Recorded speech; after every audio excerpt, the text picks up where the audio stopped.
Karen here. Just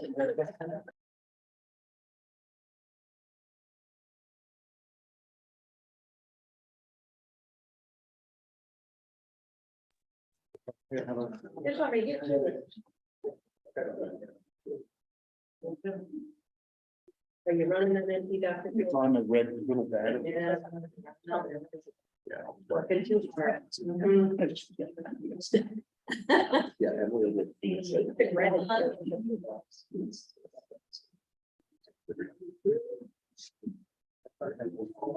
Each guy.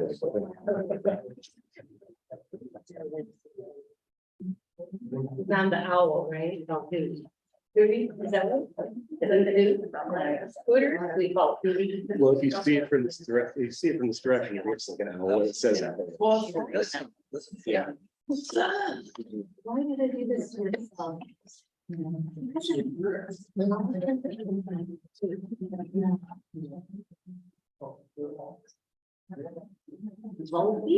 mean, Unless there's a. Particular reason. That's something. really, this is like, this is.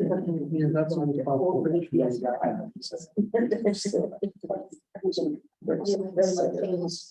No, I will. I just said. I think we can talk about first, is that, that includes the position. Okay, go ahead. Well, good evening, everyone, and welcome to the April 17th Finance Committee meeting of the Bethlehem Area School District Board of School Directors. Courtesy of the floor to visitors for agenda items only. Anyone courtesy of the floor? Now, at this time, we will have another courtesy of the floor at before the conclusion of the meeting. So if any for any items at that point. Two discussion items. We have 2.01, the 23-24 budget update. Mr. Casey, the floor is yours. Oh, thank you, Dr. Donna. We're going to start off with the first attachment, which is basically a follow-up request. This came about as part of Dr. Wolf's presentation on the IUGOB. So we had asked for some information regarding how your spending is, and it was kind enough to give us the information, so we thought we'd include it as part of the presentation. So this is what we're paying the IU, not all of our special ed costs, right? And this is just a special education side. Correct. Moving on to the second attachment on that list. Any questions on that from board members? I don't know if there's any way to summarize this briefly. You don't have to get into all the details of it, but some of those lines went up pretty dramatically. Yeah, and I didn't know if that was because the cost of services, so the number of kids has stayed the same, but the cost of those services has increased. The number of kids has gone up, a little bit of both, or if that is. It's going to be the best bet. I'll do the best I can. Good evening, everybody. In answer to your question, it's a combination of an increase in enrollment of kids needing as well as the demand of services. So we've seen a huge increase in students identified with autism and needing the autistic support program, as well as we've had an increase in hearing impaired students within the district, as well as our MDS students. So they fluctuate. So, and our EI numbers are averaging about 140 to 150. EI, early intervention students coming in to kindergarten. I'd say the emotional support is jumped. And our emotional support has jumped. Our numbers overall within our school-based partial have decreased. But that TES level is where we're catching up, where the kids need some level of therapeutic, but don't need the full school-based partial hospitalization program. So that also explains why some of the numbers went down. Correct. Okay. Any other questions? Just a quick one. With the emotional support, does that include facilities updates for any of the recovery rooms? You know what I mean, right? The sensory calm rooms that we have in the schools, does it cover those costs, or is that? No, the sensory calm rooms are completely Okay. separated. So in the emotional support, does that cover extra personnel? Correct. So we- The therapeutic emotional support programs at the IU are staffed with a full-time teacher, a mental health worker, as well as an aide. And some classes, depending on the size and the degree of need for the kids, may have additional staffing as well. Thank you. Just like autistic support programs, there are 2 full-time learning instructional assistants with the full-time teacher in that classroom as well. Claire, why don't you stay in case when we Okay. talk about the staffing? Got it. Any other questions? Okay, thank you. So next up, is gonna be a quick conversation around staffing. Last time we left off, we were talking through the behavioral specialists, some of the other positions that were funded through ESSER. Dr. Goodsell is gonna give us a walkthrough of our thinking around how to continue the sustainability of these programs. Thank you, Harry. Related to what Claire was talking about, but more specifically related to what was requested by the board at our last conversations about budget. As you know, a little context, we have the district goal of having our students able to have grade level knowledge and skills so that they can eventually graduate with a pathway to a post-secondary career for which they're prepared. That process, that overall process requires a little bit more support related after the pandemic. That modern notion of school improvement has to include both addressing that learning loss that we had during the pandemic in reading and math. Remember, grown man cry.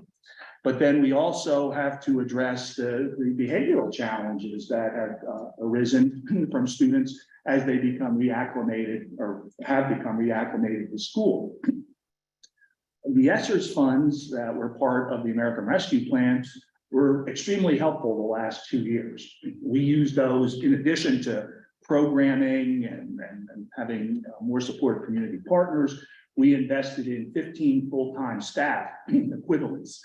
That means we hired long-term subs so that 15 of some of our best had some specialized roles to play in terms of being literacy coaches to help with the learning loss in reading, math coaches and tutors to help with the learning loss in math, and as social emotional learning coaches or behavioral coaches to help students, teachers, and principals to be able to bridge that gap behaviorally when students weren't meeting with success in the classroom. Those demands or those needs of students haven't just gone away. They're still there. I'd like to say we're improving. We're doing well. But to be able to maintain those positions would mean moving them more strategically into the general operating budget. And of course, that's a big lift when you have that number of people. So we worked on a lot of the details, talked it to the different departments. I worked with Mrs. Hogan and the instructional supervisors and said, let's get a proposal together, a proposal that meets the needs of those students, but also does it in a more organized school improvement way. When we were coming through the pandemic, we took those literacy coaches and we have a pretty good idea of what our literacy support needs to be because we've been at that for a while. But our math coaches had to go in there and invent tutoring systems, train themselves into math coaching, and the social emotional learning coaches had to really create things from not from scratch, but make it up as they were going along. Now we have an opportunity, if we want to bring them into the general operating budget, they should be brought in with a degree of strategy in support of the district goals and the school improvement model. So with that, we are not recommending in the budget that Harry's going to review shortly the 15 positions, but we would request 10 FTE at 10 positions at a cost of about $95,000 per for the backfilling of the long-term subs, which it comes out to about $950,000 for continuing the 2 reading coaches, but making them K-12. continuing the math coaches, but make them K-12, working within the school improvement system, all the data type of presentations and the school improvement model that we were talking about. And then retain 6 SEL or behavior coaches with really 2 purposes. One, helping put out the fires in classrooms that happen when students' behavior becomes so disruptive that it requires a more direct attention or support of the teacher and of the principal in putting out that fire. And then stamping on the embers to help the teacher in the days and weeks afterwards so that they develop a toolkit related to some of our more challenging students. The principal also needs support. Coaches can do a lot and they do support, but ultimately things end up on the principal's desk when it comes to things like safety plans, improvement plans, requests for placements, et cetera. So supporting the principal through some of the challenges we've had. Even if we have over 13,000 students and 99% of them are, great students and don't cause significant disruption in the classroom, that still means that we probably have 26 really hard cases in our system on a regular basis that are pushing the limits of the behavior and support that they need, as well as our academic road back after the pandemic and some of the challenges and the gaps is still pretty steep. So I would feel very comfortable organizing that group into what I would call a school success team that has both academic and behavioral coaching elements to it. I'd have supervisors and directors be responsible for the supervision and the evaluation of them. We would create new job descriptions, obviously, because now we've had time to think about what the most effective way of doing that is. And then we would start the selection process and signing them up process. In some ways, the ESSERS funds gave us the ability not only to meet unmet needs in the moment, but gave us an idea of what professionally our teachers and our coaches can do extremely well and really has an effect, lasting effect to school success, and some of the stuff that probably wasn't as effective as we had hoped it would be. So this gets it into a common universe. Additionally, the last paragraph beyond that, which was a request of the board to talk about that, the normal type of staffing stuff that goes on this time of the year, would see a recommendation from the administration for 8 positions to hire a school psychologist, which are hard to find, but important, an elementary school nurse, which is also for health reasons.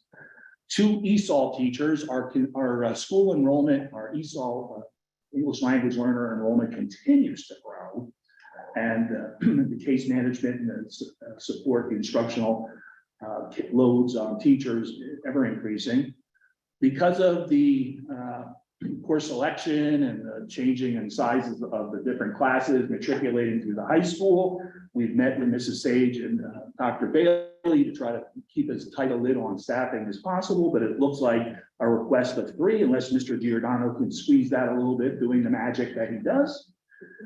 And then because of the administrative, we have these wellness centers now, but as I said, things still end up on an administrator's desk as far as the processing, the connection with other schools, connections with other agencies. So we would be recommending an administrator for student services and wellness that would help people like Tracy Herner and the principals and Mrs. Hogan to be able to manage that SEL system and that just-in-time student support system.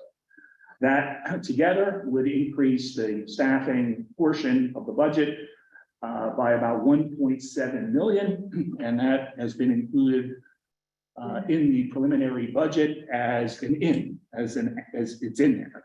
And subsequent discussions about how much more the budget has to get to close will be part of the subsequent conversation in the budget. But we can talk about benefits of those literacy, math, and SEL coaches on the students and on the teachers and on the school culture further. And I know, and maybe at curriculum committee have some of that presentation here, but the budget clock is ticking. So we have to make sure we have a rationale for what's in that proposal, and that is what was in that one-page summary.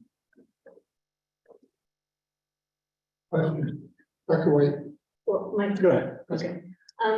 Dr. Silva, when we include this cost into the budget, and I know I'm asking you to read some tea leaves, but on a national scope, there's been a lot of conversation that this is gonna be a long haul. So SEL and really supporting the kids post-pandemic.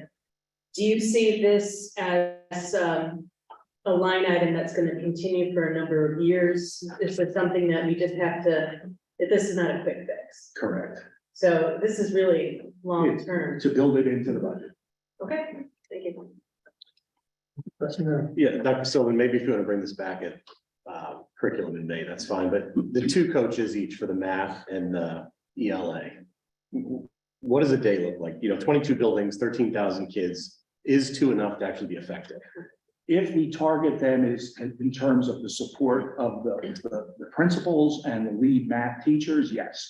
I don't think they're going to be able to put hands on every math classroom or observe every lesson. But within the school improvement model, to be helping principals look at that data, like we use IXL, and this is Lisa has the spreadsheet going every 2 weeks. And we know which classrooms are growing and making progress at grade level, and we know the ones that are stalled. The math coach would grab that data, support the principal in going in and supporting those teachers. So it wouldn't be a math coach like math observation generally, but it would be within the school improvement model. And within that, with the number of classrooms that we have for math, K to 12, the coaches would be busy, but they would be an important part of closing that math gap.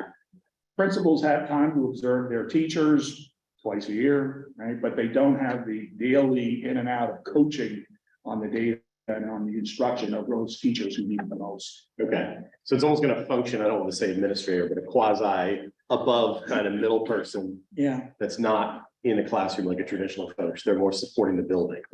Or supporting the district, supporting the buildings. Patrick. Two quick questions. So just to confirm, these are contracted positions. Correct. Okay. The second question is there someone overseeing these coaches, putting goals together with these coaches and That's a then? good question. just Do you to think be- I would not do that? Well, of course, you have to tell us. It's a softball. Yeah. Yeah, the supervisor of STEM, now that we have a brand new curriculum, we have formative assessment tools. We have the precision of knowing which teachers need instructional support would be under Mrs. Leeson as the supervisor of STEM. Mrs. Harper would use Mr. Ziegler and Mrs. help.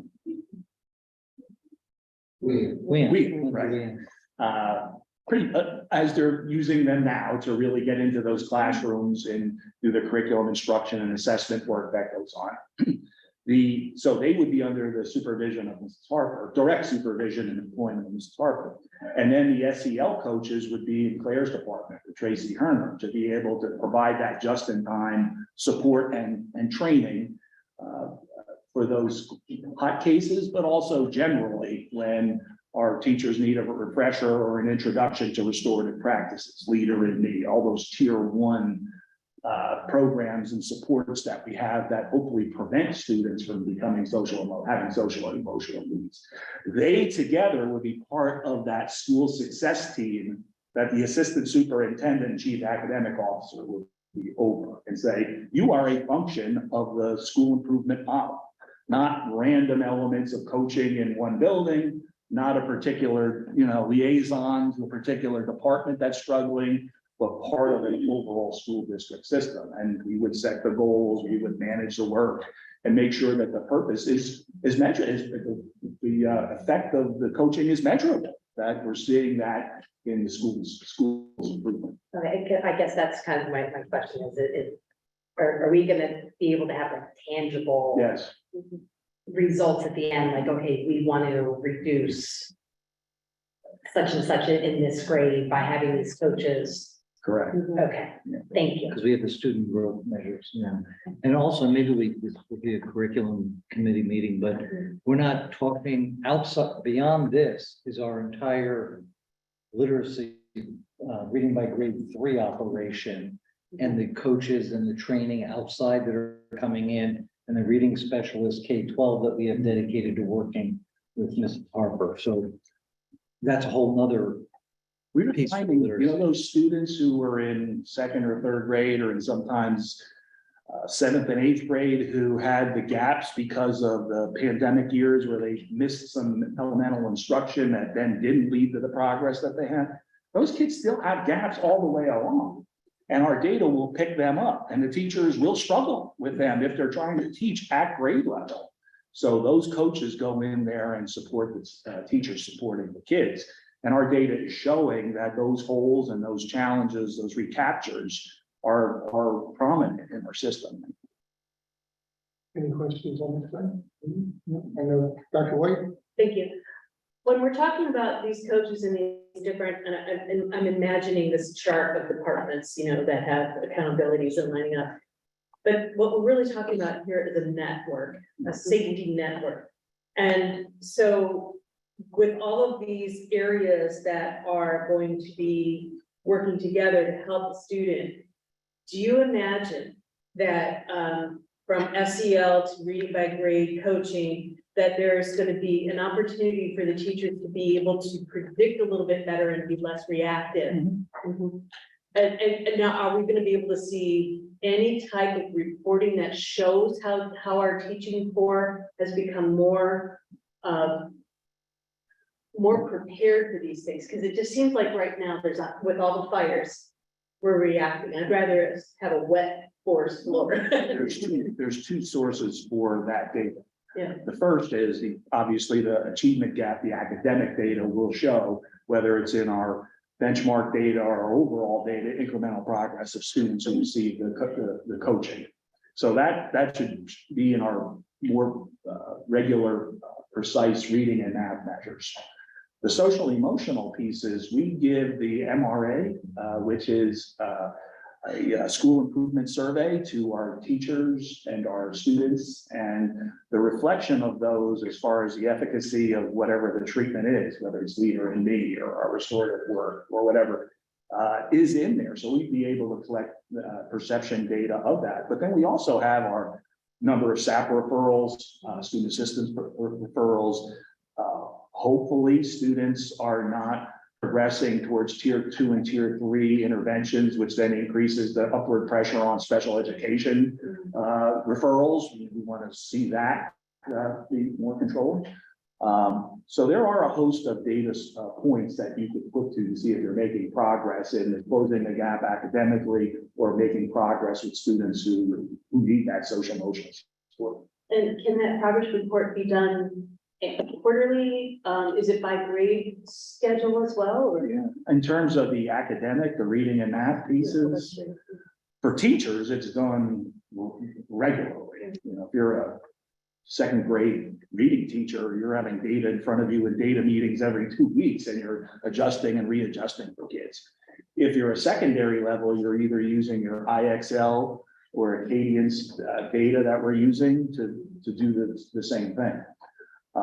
The precision measures in our SEL side are a little bit more related to the referrals that students do, or in the number of discipline actions, or even just the perceptions of a calmer school culture. When a student is not regulated and they turn a table over, the effect is on all 22 kids in that classroom, and on the teacher, and on the rest of the principal and the rest of the school as they deal with that situation. Now, that child's a child that needs support and needs help. It just doesn't happen by taking them out to cool off a little bit and then come back in the classroom. The student needs some targeted support, which we do a really good job of, but the teachers need that support as well, and so do the principals. And that is this, I like the term safety net or network of people that are using the coaching and the support of the teachers a little bit more strategically towards the overall goals of the district rather than catch can when incidents come up. I think it's also important to note that, pre-pandemic, we've been doing, when we talk about teacher preparation and experience with dealing with difficult behavior. Pre-pandemic, we were teaching teachers about trauma-informed instruction and the impact of trauma. Leader in Me goes to great self-regulation, restorative practices. So we had a lot of good foundation to build on. Now, we're reviewing that because there's a difference. You can be trauma-informed, but if it doesn't translate into trauma-informed practices, we haven't made progress. So that's, I think, what our focus needs to continue to be. But our teachers are not starting, they're starting with a good foundation in understanding the root causes of behavior. Like any good coach, the coaching of a player is ongoing. You're not very good the first time you try something that's new to you.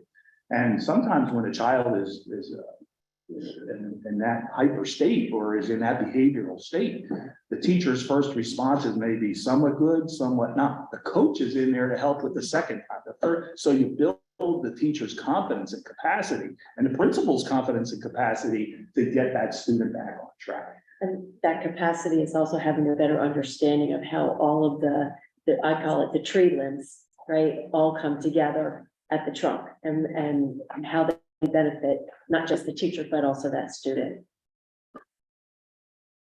Other questions? Dr. Silva, right now we have 15 coaches left, correct? You're going to go to 10. Are all 15 of those people who are currently their classroom jobs are now being covered by subs? So are they all going to be dismissed back to their classroom and then you're going to have 10 positions to interview for, or are you looking at some of those? Obviously, some of our coaches have done a spectacular job and we anticipate that they should be part of the school success team. But because we're sort of changing the overall structure, the structure of it and the expectations related to school improvement, it will be important to redo the job list because they're going to be around. We do a job description in that model and then do the customary posting and then hiring. So yeah, we want to treat it like a regular position within the school. A regular teaching position, so there will still need to have certification for these positions or? Yeah. Thank you. Thank you. No other questions? Okay, next on the agenda. So continuing our budget discussions. I thought it'd be helpful to go over where we were when we last left off. So we reviewed the preliminary budget. This is sort of the update on our proposed budget. But when we last left off, next slide, Jamie, we had about 329 million in projected revenue. So you can see the local, state, federal, and keep in mind, this is what 85% state funding based on the governor's proposal. When we last left off with expenses, we were at around $336 million. Next slide, Jamie. Which then left us with one more. Sorry, going pretty quick. Which then left us with a gap of about $6.7 million. So we had revenue of 329, expenses of 336. Again, that revenue is some contingencies, if you will, some assumptions that we think are going to happen. But we had a gap of around $6.7 million. So what's happened since? Well, we're somewhat tightening our belt, looking at ways we can reduce our expense budgets, things that we can actually control. We were successfully able to reduce the academic expenses, we reduced some of our position controls and really put some positions on hold. Some of the energy savings contracts we've gotten into place with real numbers, no longer assumptions. And we reallocated some of our underspent grants. All in all, we reduced expenses by $1 million, actually just a little bit more than $1 million. As you just heard from Dr. Silva, we're proposing adding those additional positions, which will come up with an expense of 1.7. So that's an addition. And we're going to use our fund balance for our capital items, which will be the SIS, and at this point about $1.5 million. And then the transportation vehicles that we've talked through as part of refreshing our cycle. So that's another $1.5 million. The SIS being the student information system, the whole new. back system for us, back house. So that leaves us with a gap of 4.489. I think the good news is we're right sized, if you will, or we're moving towards right sizing the number of positions, continuing to momentum with things we're doing. At the same time, we've not added any revenue, but we have managed to reduce our expenses enough where we went from an initial gap of 6.7 down to 4.5. That's where we are today. Again, there's possibly more information to come. Any questions on that before I move on? Good. So, Harry, just a quick question. Harry, a quick question. Hello?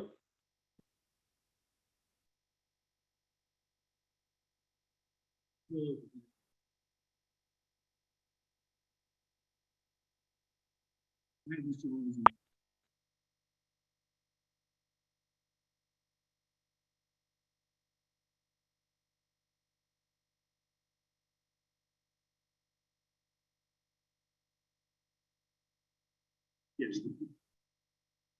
so things that are still.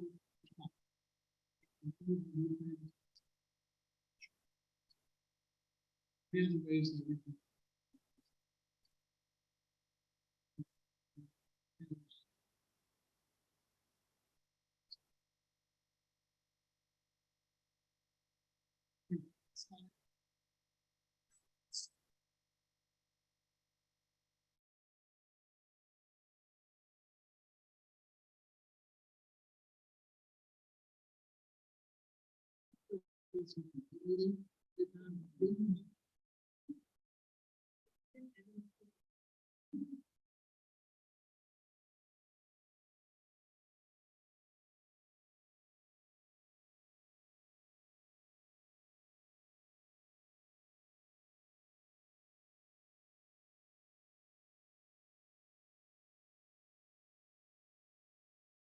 Point seven.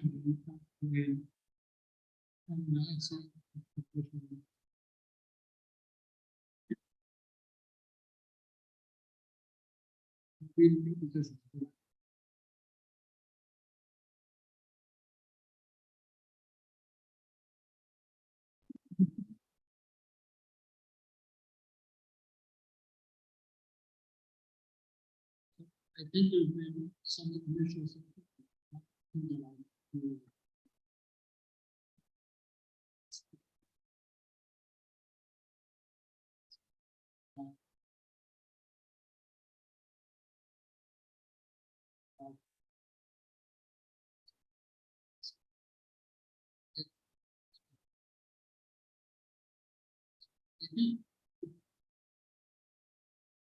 So the only other thing that's still to come is the state allocation.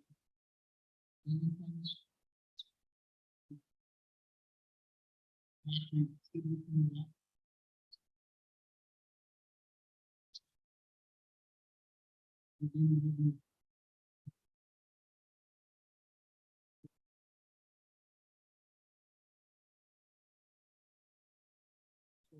the next steps here. We may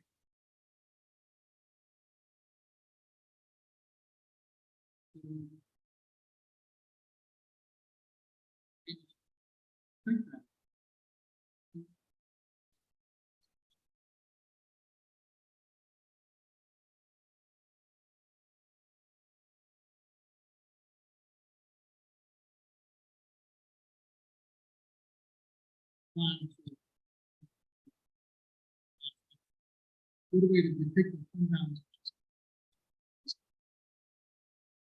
So I put together a chart showing the results from 17, 18, and essentially looking at a year or so. So you can see our revenue for 17, 18, and negative. Revenue, associated expenses, 6 million.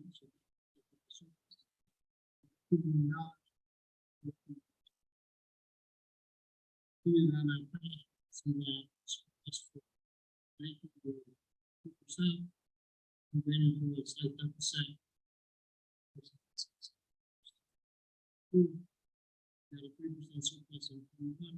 We got a 3% surplus. So what does it all mean?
Just to point out, that 7.6% target range. So you can see that it's under the 8%.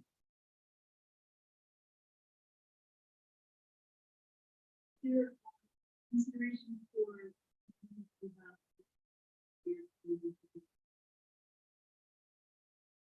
So how would that?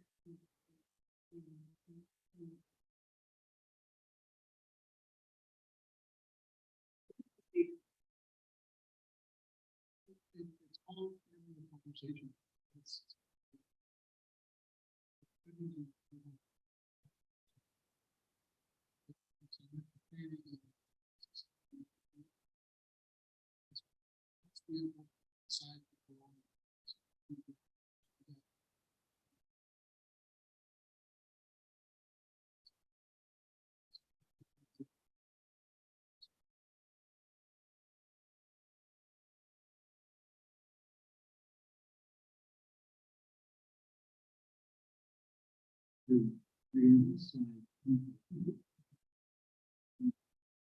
Maybe could you go back to the historical? So this slide was open with down to the student.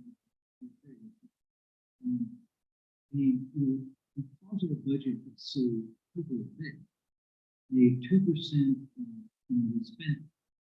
The way I look at it, simplified. We spent 98% of we didn't spend everything.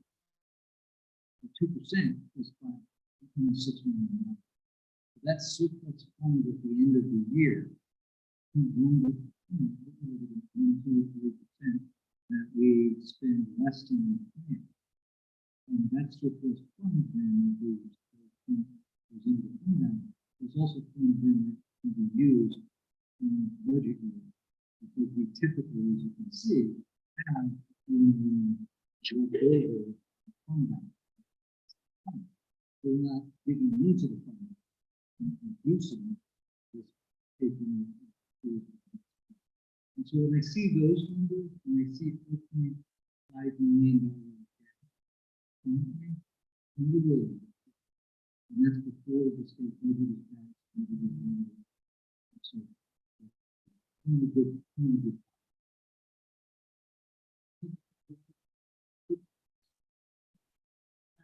Yeah, budget and expenses between 8% was very good shape. And 3%.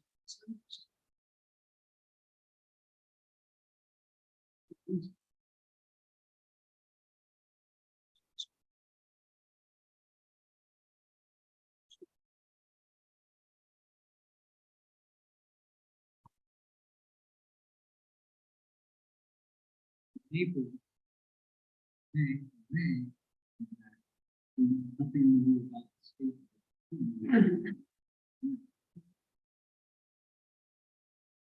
Bringing forward on the budget, and then the state budget.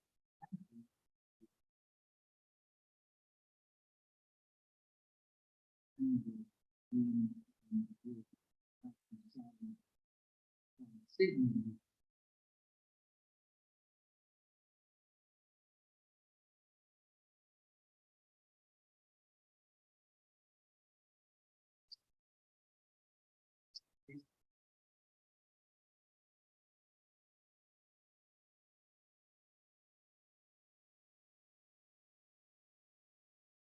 Look,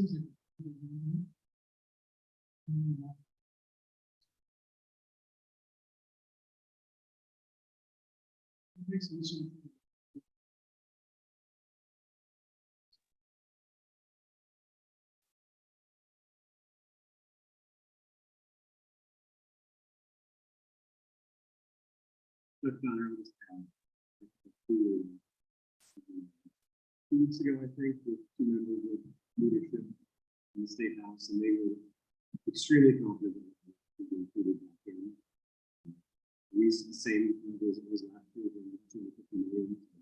That would take care of a big chunk if we can get 3.8%. So between that and fund balance, we should be in a good shape for a sustainable budget. That's increasing still, I think, in the structure that's still.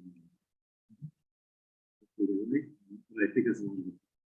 That was one of the keys. I think the level of confidence is very favorable. Every state senator, both Democrat and Republican, have at least one district that isn't. So it's a good reason. I think that's one of the things.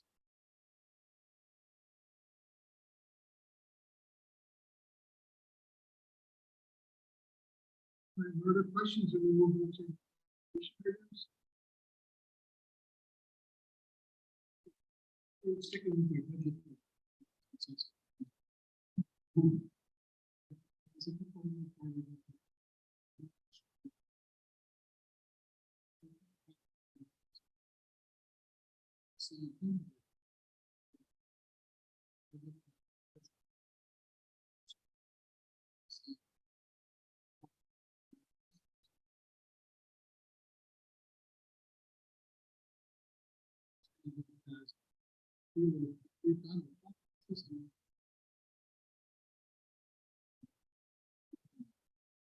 This program, which was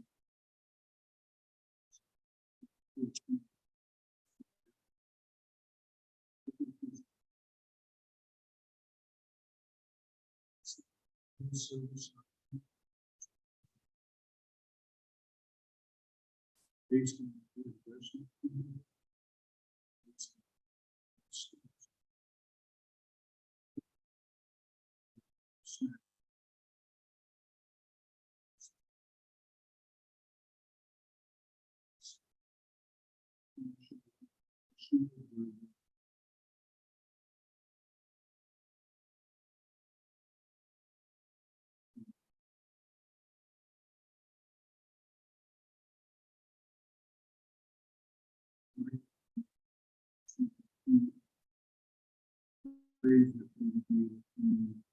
Some of the administrative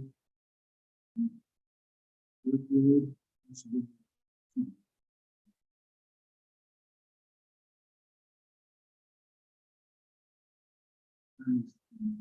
Here.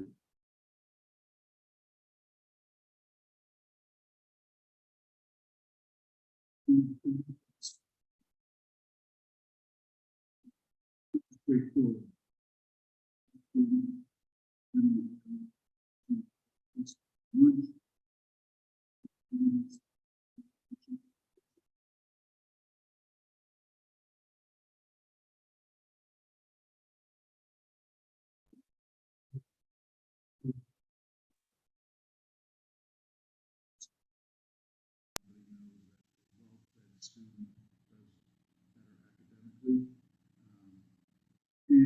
some other labor savings.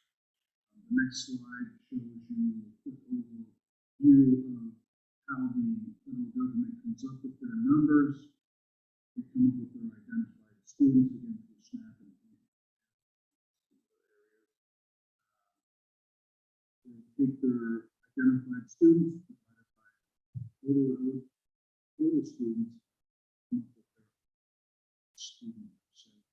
So this is completely out of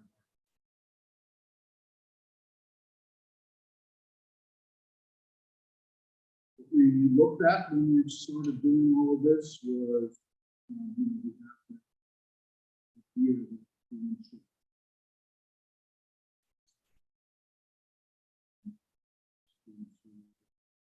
this.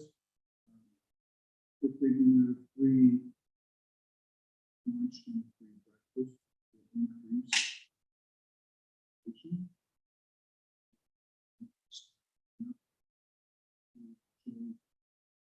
pandemic.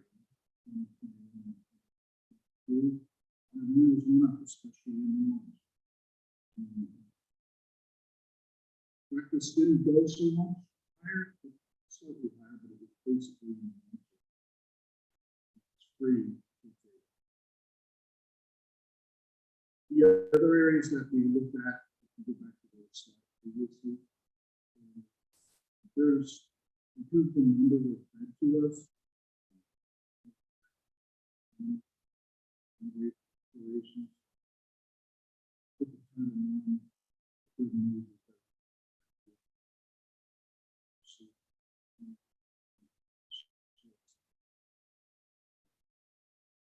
The big one that we looked at was financial stability. We didn't want to lose any money.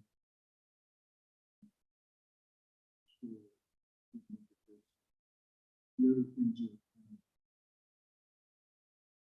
you know, you want to feed the students, but and with CEP, there are different options. You can go district-wide, you can do individual schools, you can group certain areas together. So that what we really explore, what we do is to identify different students.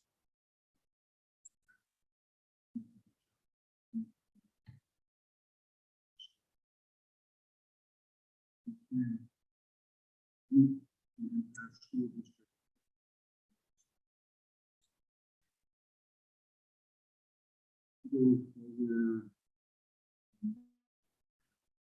So this is the this is where we ran into a little snafu.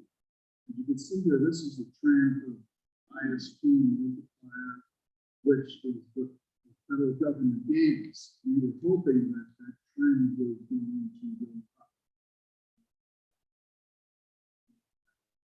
So what does that show? What that multiplier does, that shows us, we go to the next page. Show you that where we fit in at 77.3% multiplier. In the middle column there is this percentage. We don't want to be at 77.3.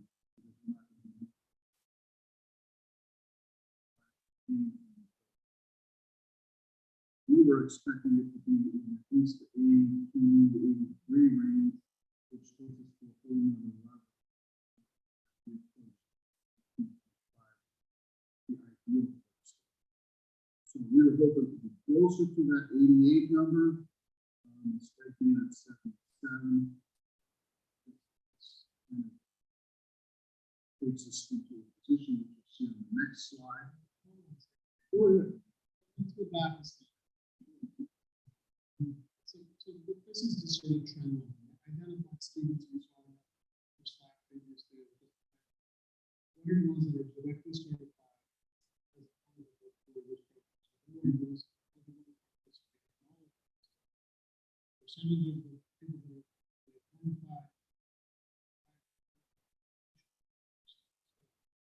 We were at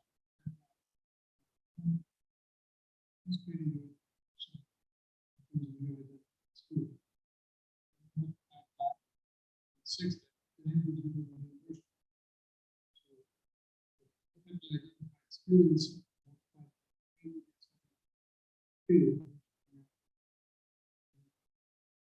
See the number of identified students have been steadily increasing.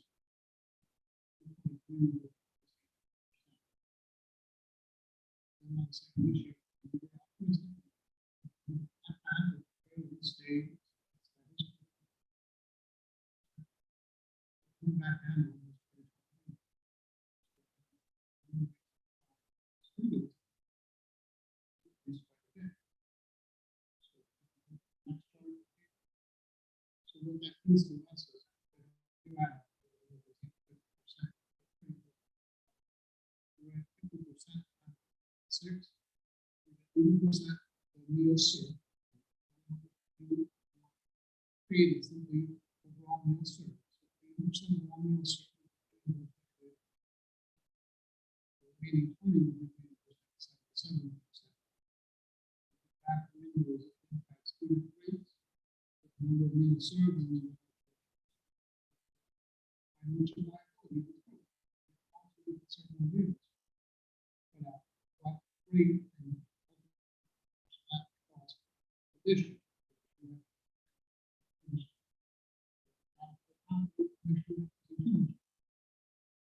So that's kind of how ISD works. See, actually, variance is actually.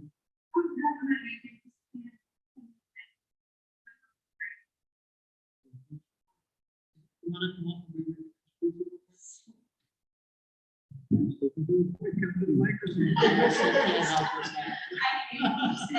You're good. You know the best. You know the information. I don't know about that. But, I'm actually probably.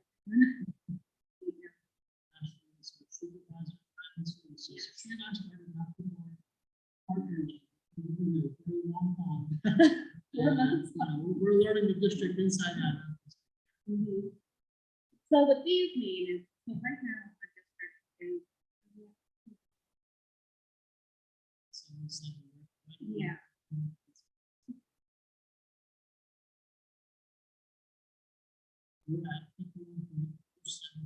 So at those numbers, we would get reimbursed at $4.35 per meal for that higher percentage, and the lower percentage would be reimbursed. However, we have to keep in mind that we're not getting parent dollars. We have to take that out. Also, we do have student debt. Right now, we're at about $200,000 in student debt. That's also something.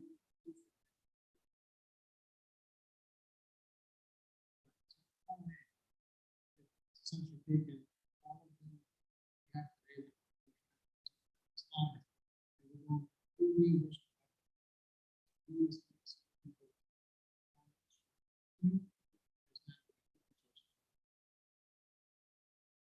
Can I ask a question before we go on? Looking at that 50% of this curve, so 80% for do any of these numbers in your calculations factor the amount of students who take a free lunch? Like, do we need 8,000 students to take lunch? Do we need all 13,000, or it doesn't matter? Look, let me take it for to take a lunch from us. And it's. Okay. When I say that, because even if we were serving extra 10 minutes, eight of those would be at 435, and 2. So strictly based on the meal served. Let's take into account this time. The reversion of the served. We did it previously, we would have to pay. So those are all part of the it's not some of those numbers. It's still the same.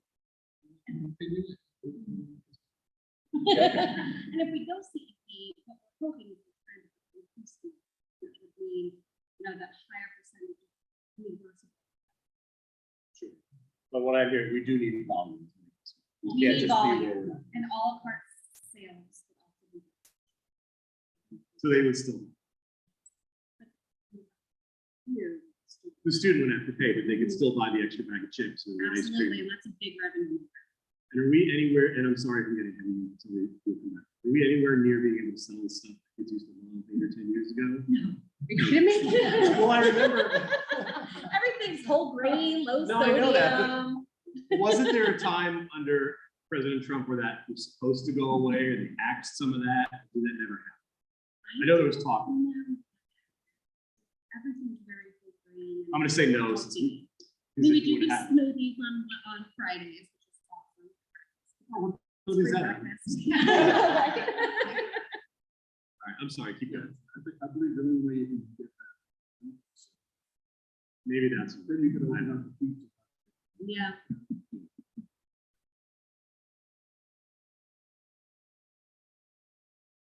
All right, where are we?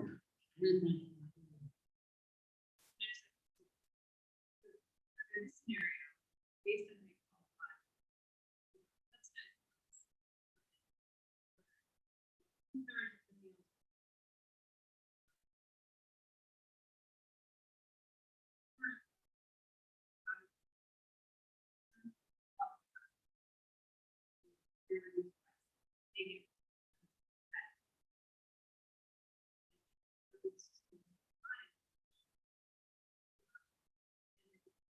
Yeah, just to confirm. So it'd be 265 and 235. That's the cash price. We didn't get any. Oh no, I'm right. What do we get? Yeah, it would be that 265 plus.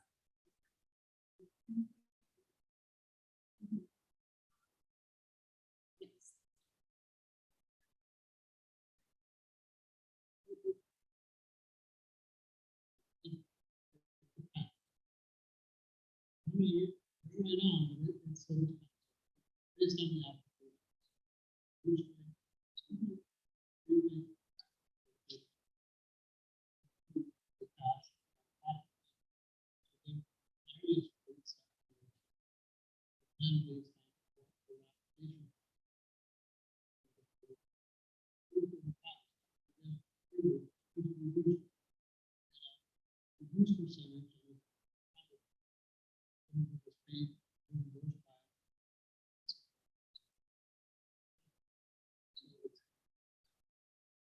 Yeah, the federal control is.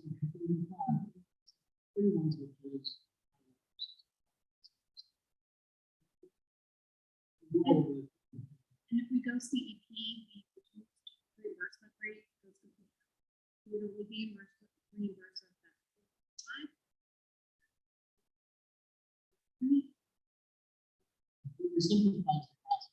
And it makes the key.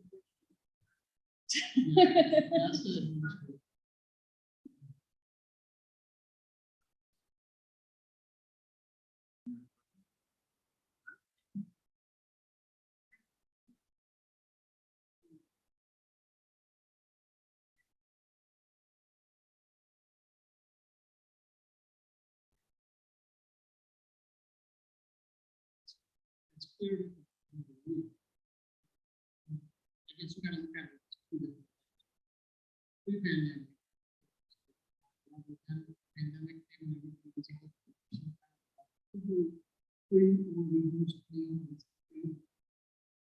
So then we can pick out.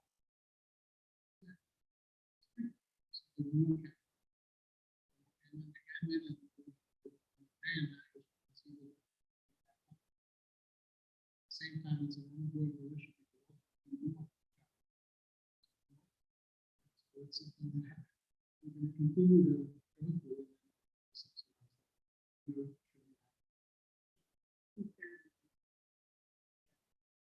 No, so, and another thing to note is we never deny a student food, regardless of that. So we have kids that have a significant amount of debt. So that's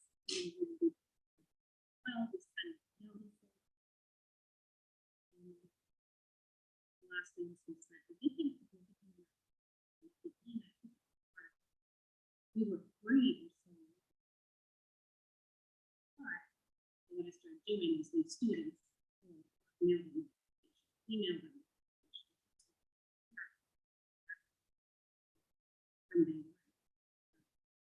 Work in progress.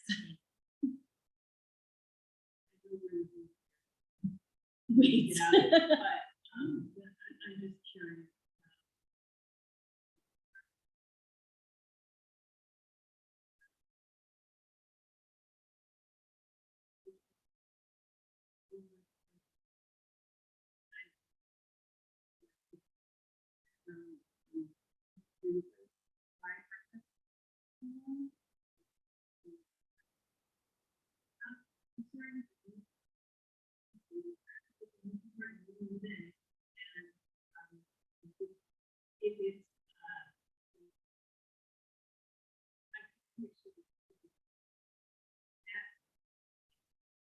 Really.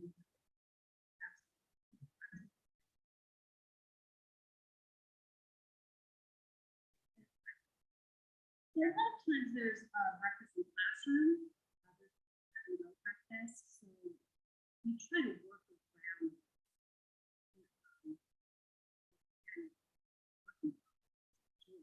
Right after you kind of clean it up and make sure that everybody has that secondary school. And the one statistically the more lower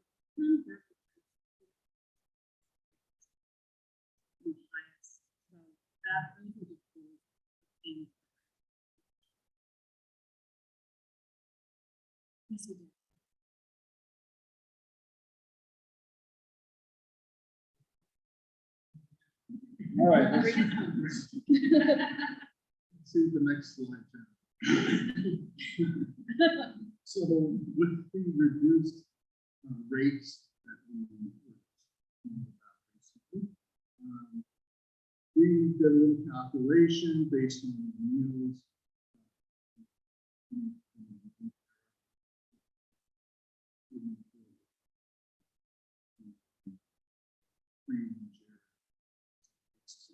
Calculation, and we're showing that we're still going to have red signifies the difference between where actual revenue was with actual,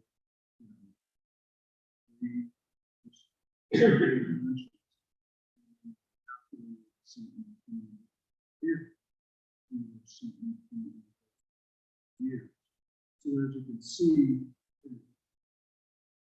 it was really not supposed to be.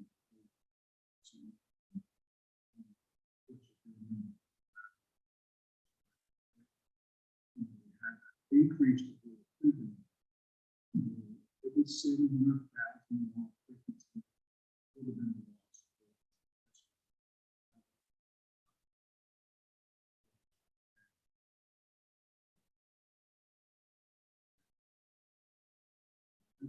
See, we're getting close, and that's part of this whole exercise.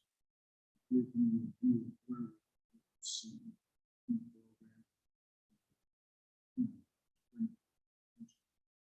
Maybe it still doesn't make sense financially. This stage,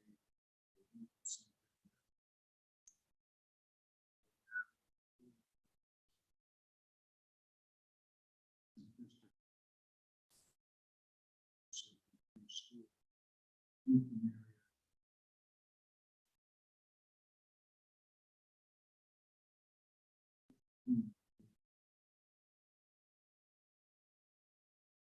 the next is just more.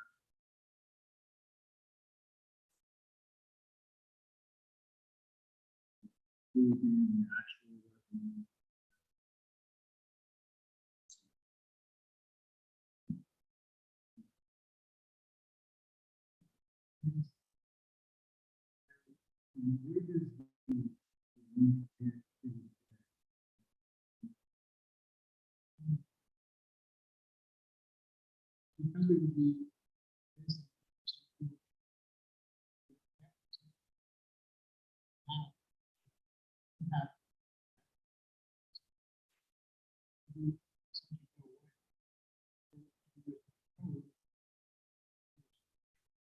Because it would be here, and you see the gap.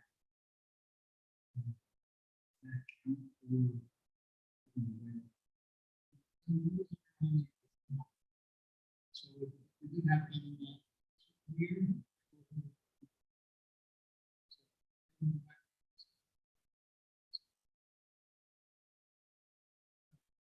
So analysis in 1920, variance between actual increase of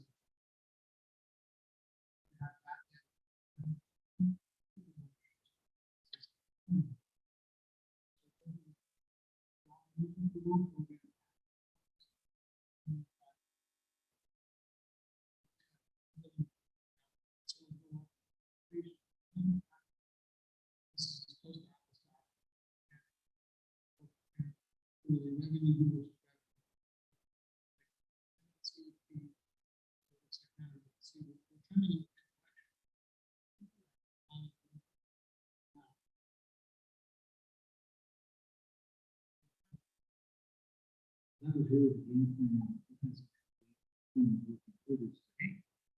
this is if we look at this over here, we can go CDP and then do this.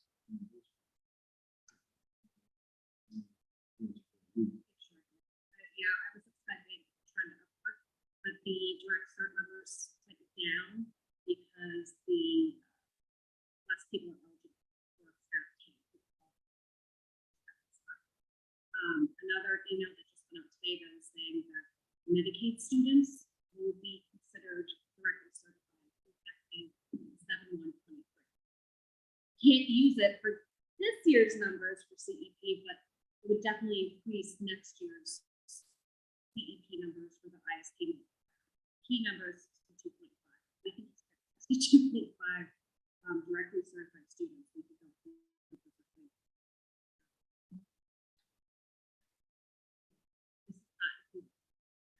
And it will be starting 7/1/23.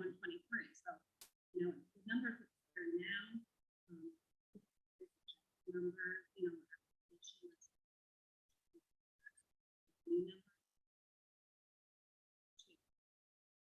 I'm not working to the level. I can't see that the number is off. Would be very-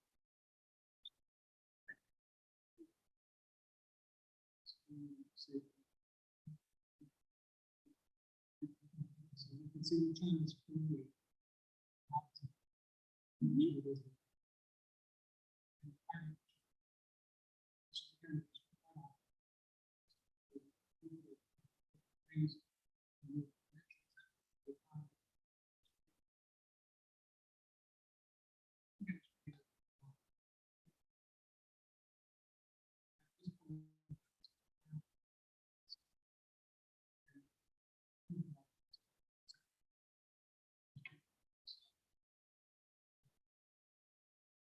The next slide here. First goal we have is to kind of mention do not be affected, but how we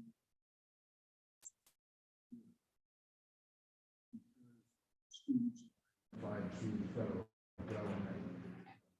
We do not have all the we would not be collecting applications anymore, which means what they sort of one off of, if we wouldn't have that data anymore, so we would have to come up with another way to come up with what those numbers would be. So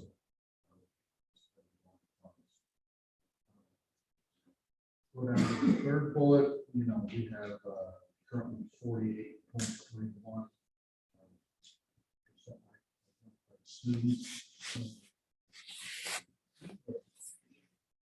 I understand this one as well, is that we have a current rate of 80%.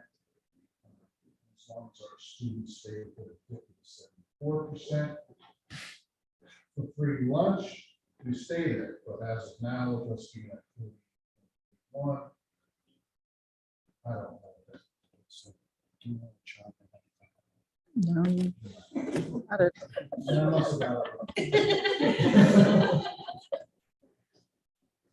It's difficult because it's all numbers that maybe don't make sense. It's just the rules. It's all, and as we discussed, you know, status quo.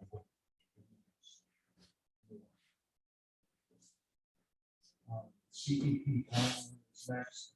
And basically, this is just, you know, if we decide to go down this route, cheaper form, these are specific areas in what's neat and why. And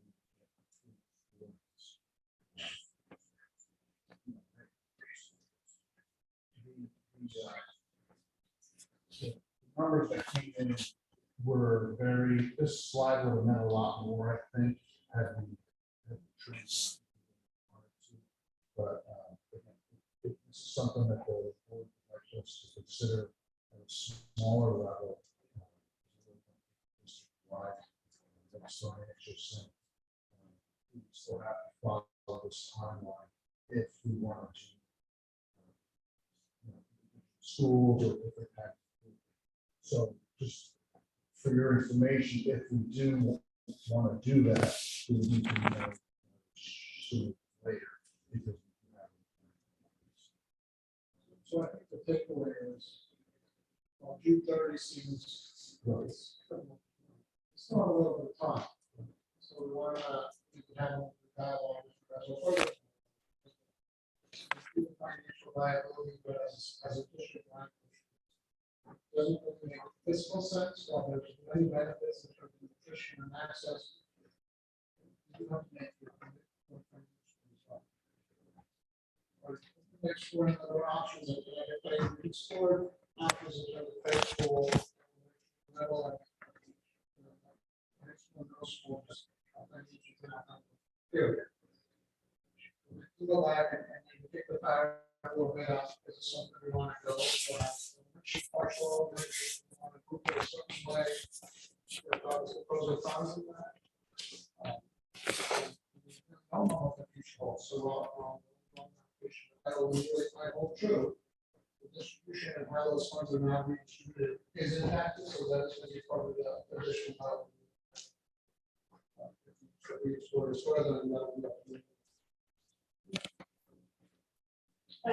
Question about the portion of schools. If we only take a certain amount of schools, those are the schools that get the service, yeah, so then some schools would not get in free or reduced lunch. No, they would.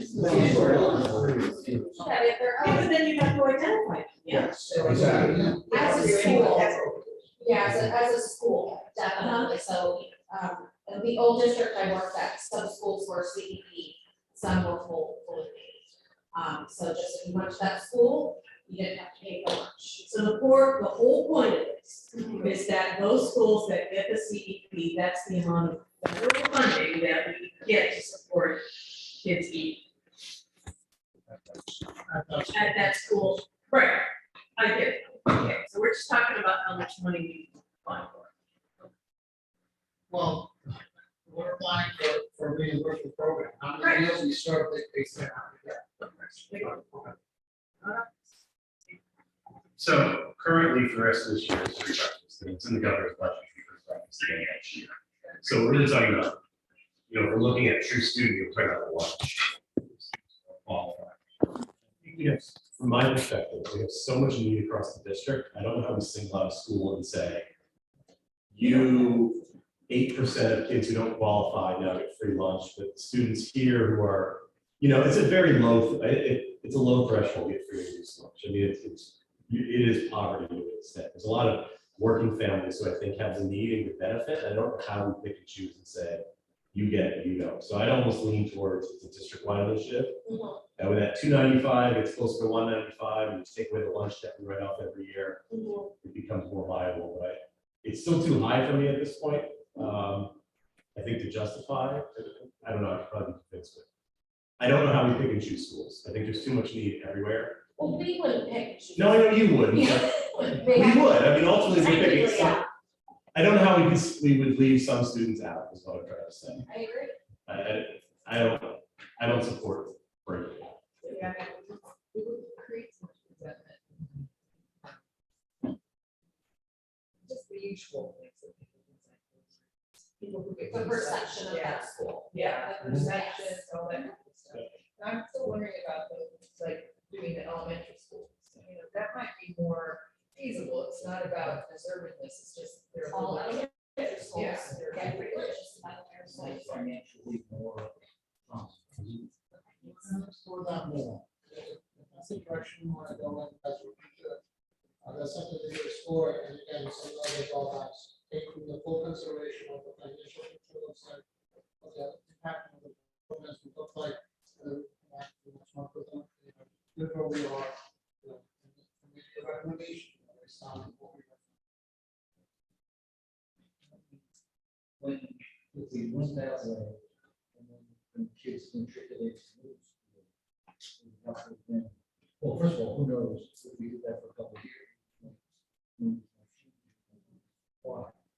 If not, we would have to then begin to fill out.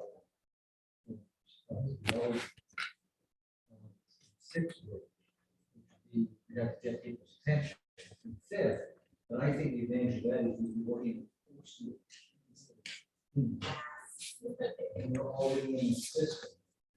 As opposed to kindergarten parents or other in the system, we would just be getting the full middle school. Yes, that's ideal for sure. So we'll study that. Possibly. Definitely the overall district.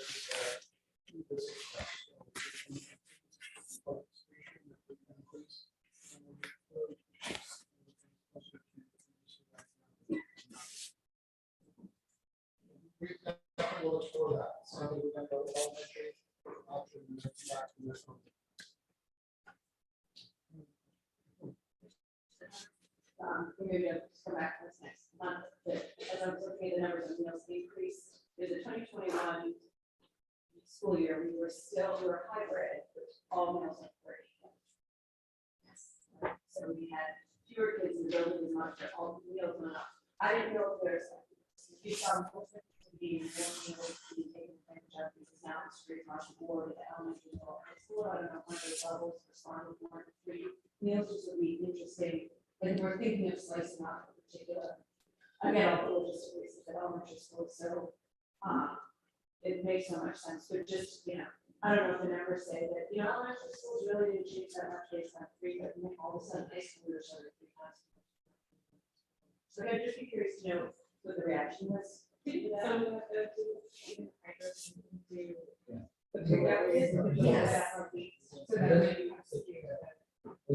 Well, that was last year too, right? And was last week. Too. It So didn't we grab break the that, we'll get participation by level. Cooper Smiles and the US grades so that she's been at the level. And also there's and again, this designated for families with kids across different schools, that is also complicated for a certain level. You see more high school, secondary, for sure, yeah.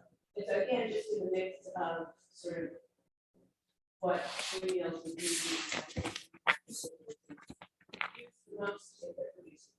whatever, just to throw that in as well. Because I would like to start, I would be in favor of starting somewhere. I know we might have to work right now, but we are to slice off instead of just school here, school there, at that level.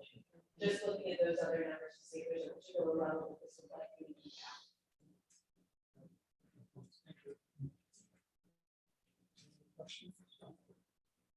I just don't trouble speaking.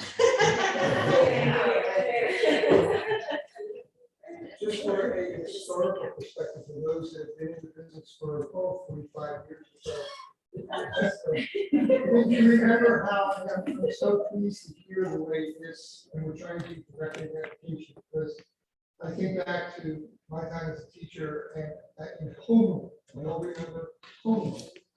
Every day you would pick up a little envelope, and in that envelope would be, I think, called 2 cards, either black or gold.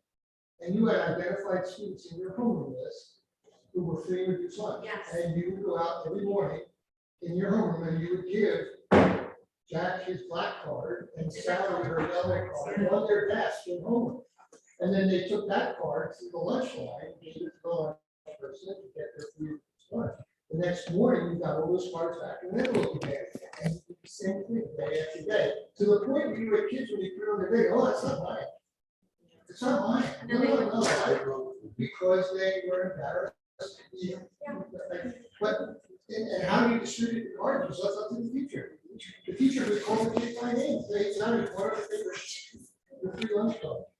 And I think now how we were trying so hard, because it's so embarrassing for kids. Can go to all levels. I really like that idea, and eventually address it. A big thing that we try to avoid as well is avoiding overt identification. We not tell students that they have debt or so that's very important to us in our department to make sure that they're all treating our people.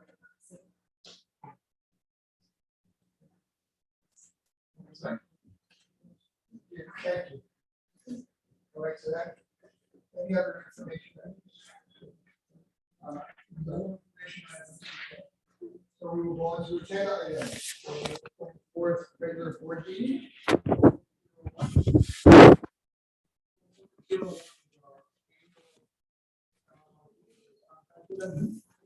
Your 4 or 5 and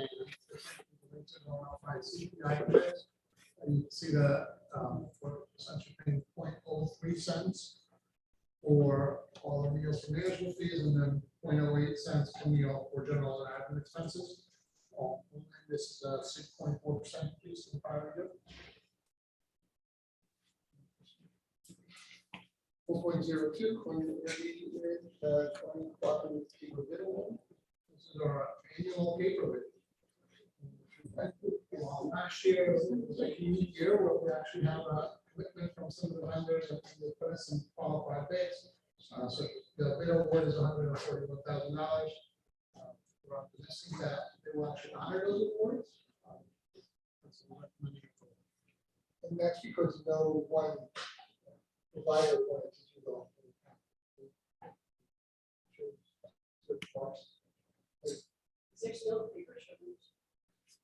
There's still some issues with the supply chain and people won't commit full truckloads. Bits and pieces. This one out with the IU, so we're hoping to take longer. And 4.03. I'm actually gonna ask Marie to come up and talk to Cameron of all these IT purchases. Everyone, the high school projector replacement, it was considered in the RSD 22-23 budget. The projectors that are currently in high schools are very old and time for replacing them. And the other levels have received projectors. So fortunately, we are able to purchase laser projectors. We work very hard on trying to find a projector that would financially make sense, and we have some version model that we have obtained. It's a new model, but it is a laser projector, which means in the long run will be cheaper for the district because we will not have to purchase bulbs. Bulb-free, lamp-free projector. It also allows us to manage the projectors so that we can ensure that they're all being turned off every day. Save electricity. 4.04, next agenda item, which is secondary teacher subject activity specific equipment replacement. Sorry for the long title there, but essentially, as you know, we had this was also considered in the 22-23 ISD budget. The bulk of our secondary teachers use Macs. So we roll all those out, turn those over. But some of the teachers who receive Macs need a model that is more higher end in terms of the processor and the memory because of what they do. So we're talking about those who deal with the communications pathway in the high schools, or those who deal with the theater, with the music, and with the art, because of the graphic software they use, because of the music software they use. So, those, and the next item, 4.05, we have some of those holdouts who prefer Windows machines, and so we're finally getting to those as well. And those are in the, again, considered in the 22-23 ISD budget. 4.06 is an annual renewal of the online registration software. So nothing over there, again, considered in the 22-23 budget. Sapphire School Nurse 4.07. That also is a renewal, an annual renewal. This is not a cost to the district. Our friends at Lehigh Valley Health Network continue to pay for this as part of the health information exchange program that part of Lehigh Valley Hospital. Wait, if I can just interrupt for a second for that. Well, this is still the program where if a student visits their doctor and their doctor that night, that information is in, so if they go to the school nurse a day or two later, the school nurse sees that the child was at the doctor, and vice versa, the child was at the school nurse, and then goes to the doctor a day or two later, that doctor can see that the child was at the school nurse as well. So it really is very important for the exchange of that information. Yes. Okay. Just like family brand points and follow up. Information officer, we have a health network, we created this. He's long retired, I mean, he's been retired for a while.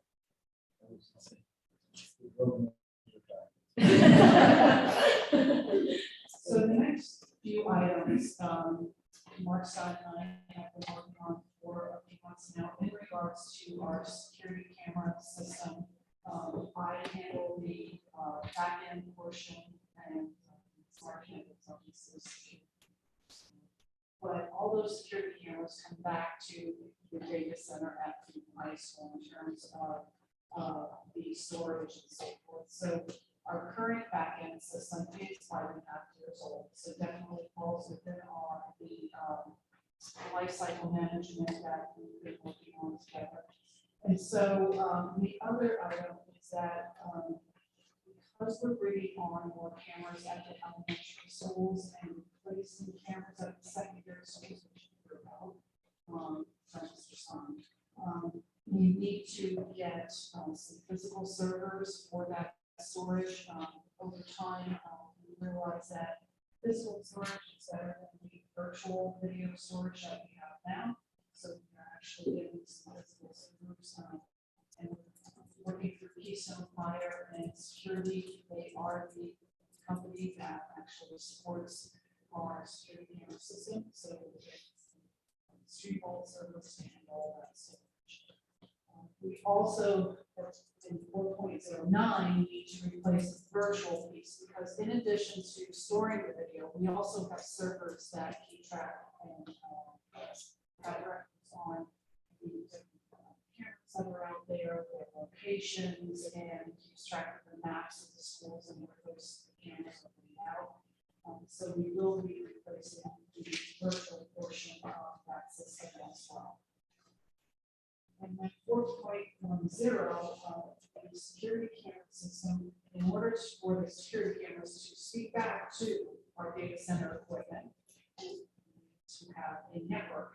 And we need to have network switches in the closet that will handle that. So we need to find new network switches for all the elementary schools that are getting security cameras. And we also need to replace the existing network switches in the secondary buildings that were supporting the security cameras, especially since we will be getting updated cameras, some of the cameras, not to steal your thunder, Mr. Sonic, but some of the cameras at the secondary buildings are just analog cameras. So we need those network switches. So those three agenda items do add up to a significant amount of money, but money that is very well spent for a security camera system that supporting teachers and students and others. And then 4.11 is actually Mr. Science. Hold on. Before you go, I just noticed that on the Apple quote, that expires Wednesday. Is that gonna hold on? Yes. Okay. Yes, because we've already let them know that, yes, we will be getting that, coming here for approval. And they are very good. They do Okay, that. so it's not gonna go up at. No. Okay. Other question? So the projectors, is BASD even? Yeah. Essentially, yes. It will be going down. Yes, it should be take one down, put one up. If there is any Ethernet cables that need to be run for whatever reason, Mr. Stein's electricians will help out with that. And the security networks, so it's all now. It is, yes, we do not, my networks, infrastructure team has separated that network out. And no one can get to that network, but we track that, get it separated. Mr. Lozzi has a question. Yeah. All right. Hi, everyone. All right. So the question that I have regarding, two questions. Regarding 4.0, I think Dr. Beck Cooley or Michael Schenkel asking a little bit. My question is, what is the expected lifespan of the projectors? And then also, what is the realistic, so it's a two-part question. What is the expected lifespan? And then what is the realistic span within our schools? I would say the expected lifespan for a good projector can be 15 to 20 years. If you get a good projector, these have been in for a while in our high schools, and just had them mounted, which was a big project. In terms of our schools, and specifically to our schools, that depends. It's hard to gauge exactly how many years we will get out of them. And the reason why I say that is because I don't know how often the teachers have them on and how long they have them on for. What I will tell you is that we will get better analytics related to that through the management software that we will get with these projectors. Right now, we don't have a management software that controls the projectors that we currently have deployed, but with this fleet of projectors that will come with it. So I can get that answer probably around this time next year. Okay, well, even just to know this 15 years is pretty good. Thank you for that. The other question I had regarding 4.11 is with those pieces of equipment, it's kind of along the same lines of lifespan, but more so, I know with those we could probably use those a little longer because they're not going through the same dog and pony show that it would be within the classroom. So I guess the question would be, are these providers or these vendors that are selling them, do we have long-standing relationships with them? Are they good with servicing? So if we're keeping it a long time, will they still be servicing them until they're obsolete or we need to buy new things? We do have long-standing relationships with the vendors from which we're buying the physical servers. That is Keystone Fire and Security, and they've been supporting our current camera system for some time now. In terms of the virtual equipment, lighting camera, we've had a relationship with them for years as well. And we use them often, for any support questions that we might have. And the network switches, those are not the typical network switches that we purchase for data and voice. They are different network switches, but they are switches that certainly can serve the purpose, but we do not need to spend as much money on camera network switches as we do data and voice network switches. So that basically was the vendor that, had the best price. Okay, that's wonderful. Okay. Thank you. Thank you for answering your question. And so 4.11, since Mr. Stein is not there, these are the cameras that he will be deploying out in the elementary buildings and then replacing some old cameras in the secondary buildings. And that too is going to be some fire and security as well.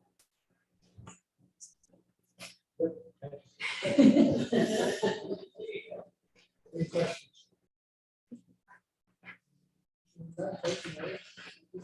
Maybe you want to do childcare? Don't know as much about that, so. So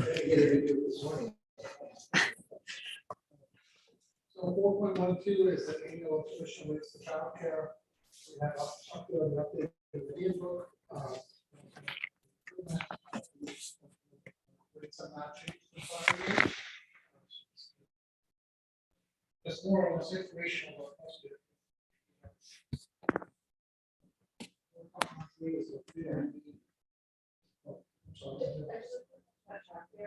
had talked briefly about the certification process that we have with childcare.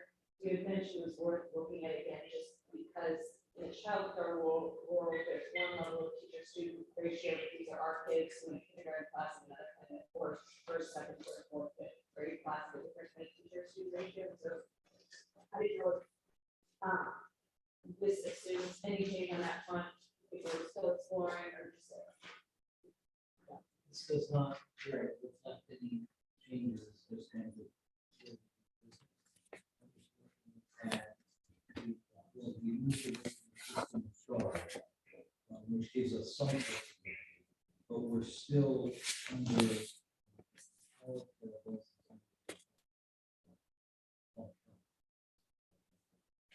So we still do have those staffing requirements. So Rosie, your question? Yes, regarding childcare, when we look at the pricing or when we provide the pricing, how do we ensure that we are comparable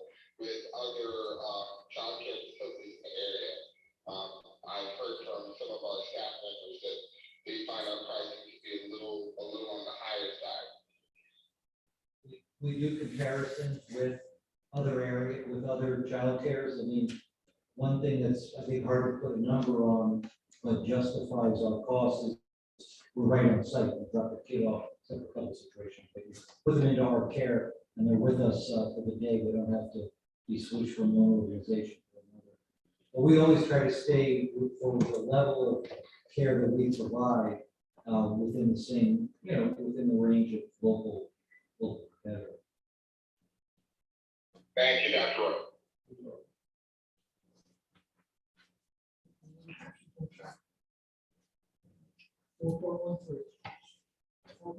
Is new legal immunity.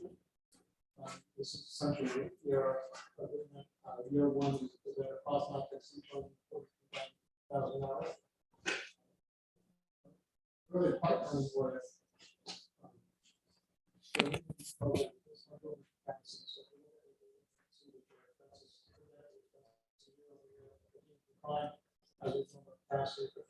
program.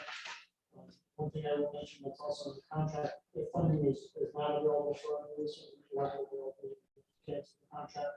So submit their contract with commitment. Should funding not be available for cancel.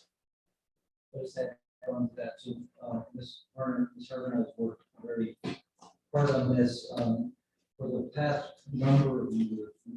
Tripartite agreement, United Way,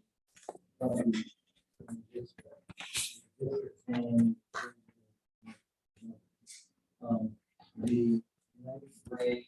So this is a direct agreement with Covey. The United Way wasn't able to continue. We weren't raising the funds to pay that amount. And other districts have faded away from the agreement. So we're taking on the contract, and then the vast majority of which goes to coaching, which is great executive leadership coaching for our principals. The United Way is raising money to help defer this cost. So this will be, it's our bill to pay, but the United Way is raising money, and I expect that cost to be well under 200. And that's the picture for it. But we're going to get reimbursed for. We're aiming for 75,000, and I think that would be that. As we spoke earlier, about the social emotional learning, Peter and me is our tier one, meaning school-wide, everything gets it, social emotional learning curriculum. So the constant updating of that, and it's also developing into our district improvement model. So having a fidelity of implementation of that program, not only good for, promise we make for all kids in terms of social emotional learning, but also as an organization. Just a note with, I know Dr. Ward just mentioned, United Way and some of the funding perhaps not being at the level it was. And yet somebody may say, well, back on April 4th, I heard the United Way raised more money than they've ever raised before in a campaign. And the reason is because there's two buckets of money there. One is the money that someone donates and designates that money to go to a specific organization. The other bucket of money, that is money that people donate basically to United Way to do United Way programming like this Peter and me. What has happened over time is though the total amount of money raised has gone up, the percentage of money, what is called resources under management for United Way, has gone down. Because people are designating their gifts. So instead of giving $100 to United Way and saying I want $50 to go to the Boys and Girls Club, and I want $50 to go to the United Way, they're now saying I want $90 to go to the Boys and Girls Club and $10 to go to the United Way, or I want all my money to go to the Boys and Girls Club, and I don't want any of the money to go to the United Way. And that means we get, as the United Way gets in a pickle when they say, well, we don't have the money to fund like we did last year, because literally the amount of money that United Way has to give out has shrunk, even though the total amount of money raised has grown. So we're blaming the Boys and Girls Club.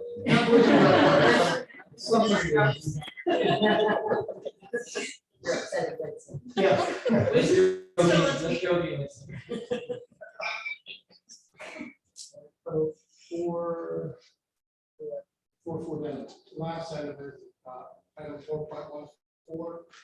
This is for a reappointment of Dr. Kim Shockley to the Board of School Directors for another 2 years. This is new to me. But this is the initial application. And so if approved, it goes back to the IU.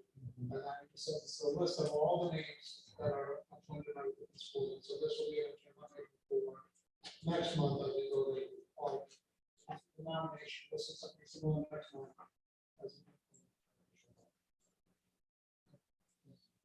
Can I go back over to childcare? Sure. I'm very sorry, I was doing that in my head. Reading this, am I to assume that the most, assuming there's no design center day, but the most a family would be charged for one student if say they have a late start, because I know there's a lot of the late opening or early recess or something like that. Assuming it's a regular day with a late opening, the fee would be $40. Am I reading that correct? $30 for the 2 sessions a day, and then $10 for the additional.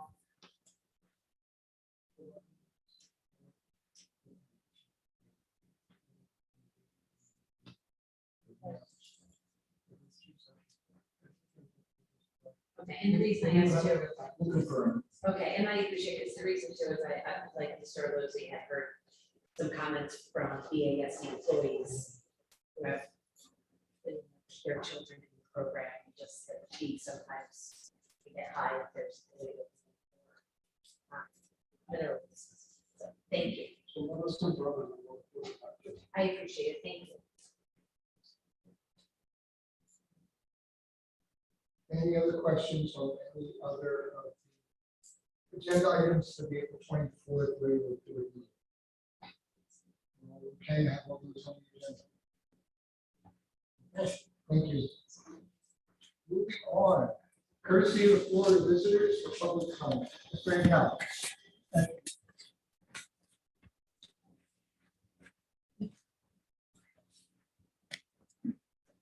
Stephen, Senators Ridge. I understand that the district school buses operate in a number of police jurisdictions other than Bethlehem. And as I understand it, I don't know exactly what I'm going to say. That's from that. I'm asking you. It appears that some police jurisdictions, when they're given the information of a driver violating the stop bus with the emergency lights on, that's the bus, and these jurisdictions are given the information, and some jurisdictions issue a citation. And these citations, I understand, can be up to $300. And it's my understanding is that the Bethlehem Police Department is ignoring these violations. Is this an accurate statement? It's our understanding that's going to be approved by city council. Pardon? It's our understanding, Mr. Stein, do you have more information? When is that? This week. This week. No, we expect city council to approve the agreement with the district to make that work So there's no agreement right now, as of this moment, right? but it will happen. That's what we've been told. We expect that to happen. Okay, thank you. Anyone else with courtesy of the floor? Yes, ma'am.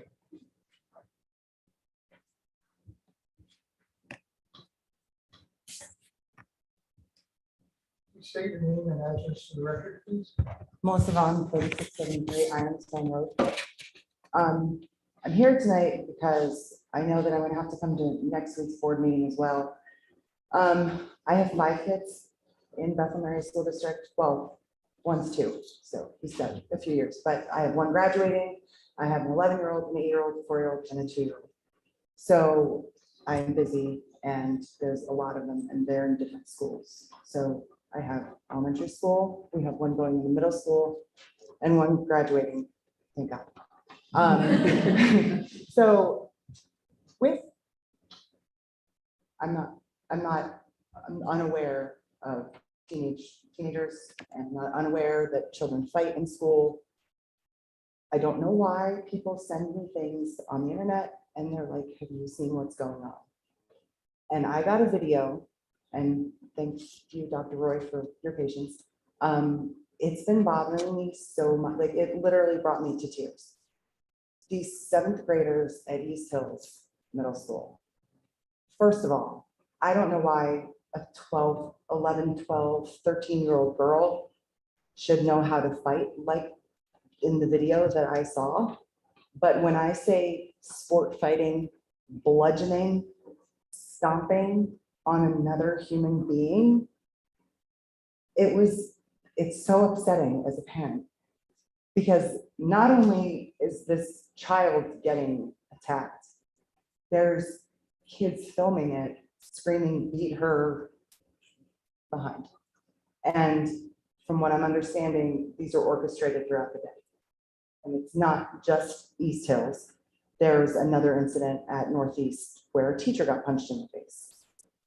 It's not getting better. These kids are literally sport fighting. They are hunting each other down for no good reason, like no reason whatsoever. And we have the leader in me. Okay, we're spending money on it.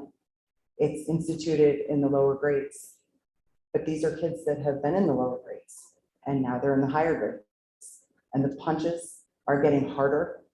The groups are getting bigger, and the teachers and schools have less and less options to stop it. And as a parent, I'm also looking at it from the perspective of the girl that stomped on this other child. What must her home life be like? What must her rage be like to, and the sad thing is from what I'm hearing from the other kids, that was a boring fight. It wasn't even a good one. People just walked on by around it like that. Just wasn't even that exciting. And from what I'm hearing from the high school, it's the same way. Parents don't know about it until the videos surface. And then the kids that produce the videos get in trouble for sharing them. And in reality, why don't the parents know? And what the cameras that you're installing, that's great in the aftermath.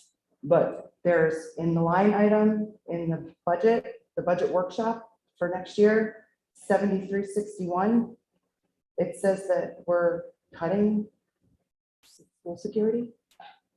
Am I wrong in that?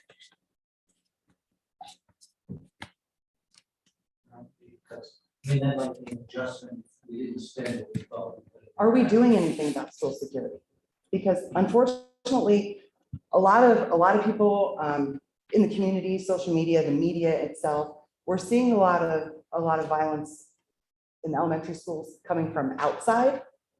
Okay, but right now the fury is brewing inside the schools, and we're not raising children in our schools. We're raising adults. Our responsibility is to raise people that are going to not be knocking other people out because they took a parking spot, or because somebody got a promotion, or somebody said something about someone's shoes in the workplace. Like, what are we doing? So is the leader in me effective at this point? I don't know. Or what are we doing about security to protect the kids that are in school now?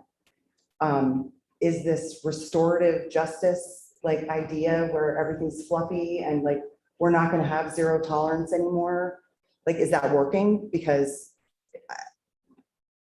I'm having a hard time with the return on the investment for a lot of these programs. Social emotional learning. I mean, even when it comes down to food, okay, we're talking about breakfast, Apple Jacks, tricks, like Danishes. Like, I mean, you talk about feeding the children. Dr. White said breakfast is the most important meal. But when you have kids who's not only their hormones are raging, but you also have like up and down sugar levels and insulin drops, the mood changes. These kids are bombarded with chemicals in the middle of high schools. And I know that you said about the fun snacks, but unfortunately, the fun snacks cause problems.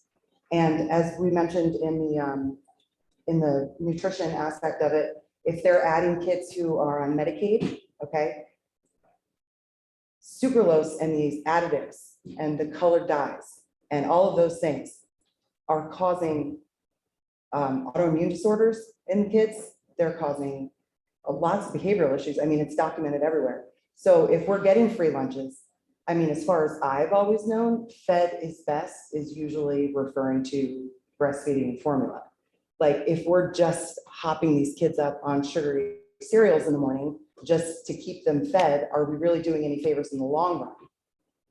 So when we're talking about the whole child, the whole school, the whole community, it doesn't seem to be working really all that well in reality. On paper, perhaps, you know, we have all these programs, but what are we doing about keeping kids safe from themselves and each other?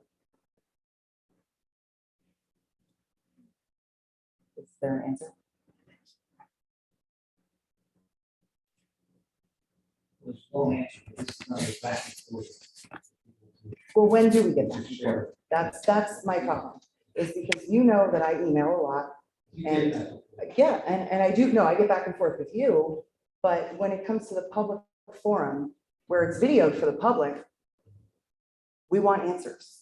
We don't want like, you know, but our programs work and, you know, everybody's happy and there's diversity. That's cool. That's cool that there's diversity, but it's not helping kids from bludgeoning each other in the hallways. So what are you going to do for security for the schools to make this stop happening? So we can feel safe as parents. And I don't have to explain to my kid that you don't have to be scared to eat lunch because of a fight that might break out. Kids are eating kids at East Hills are eating the lunch in the band room because it's so out of control. Guidance counselors are in the lunchrooms to police the behavior. So you were talking about flipping over a table. If you're talking about all of the educational things that happen and traumas that happen to kids that interrupt their learning, seeing one of your classmates' ribs stomped into the ground is going to put a damper on your test scores. That's all. Thank you.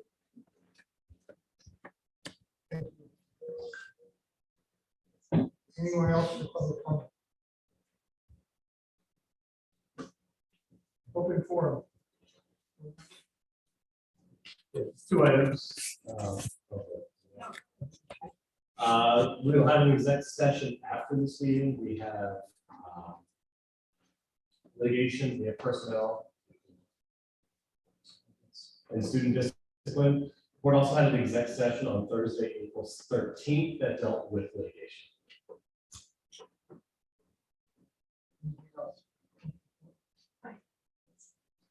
I just wanted to share this wonderful news that I found out today, that a couple of the elementary school students were in this. The Belcanto Youth Chorus was named a semifinalist for the American Prize in virtual performance school division, and that was for the stand-up songs of the Underground Railroad video that we produced in 2021. Yeah, in 2021. So hopefully, if it continues forward, we can actually go back to the video and pay for production. The video through singing songs of the Underground Railroad and that part of history localized that part of American history through song. And it told a story, and what I don't know if people know that the Underground Railroad actually came up the Delaware River through the Lehigh River and up to Stroudsburg. So if you go to Sand Island, that's the path of the Underground Railroad on the eastern line. And it's something that our students discovered and sang about. And I'm just very happy for the kids who are part of that. And also congratulations to the Belcanto Youth Chorus for making that national. So sharing that information. Let us know. Oh, yeah, I will. Anybody else? Looking for motion to adjourn.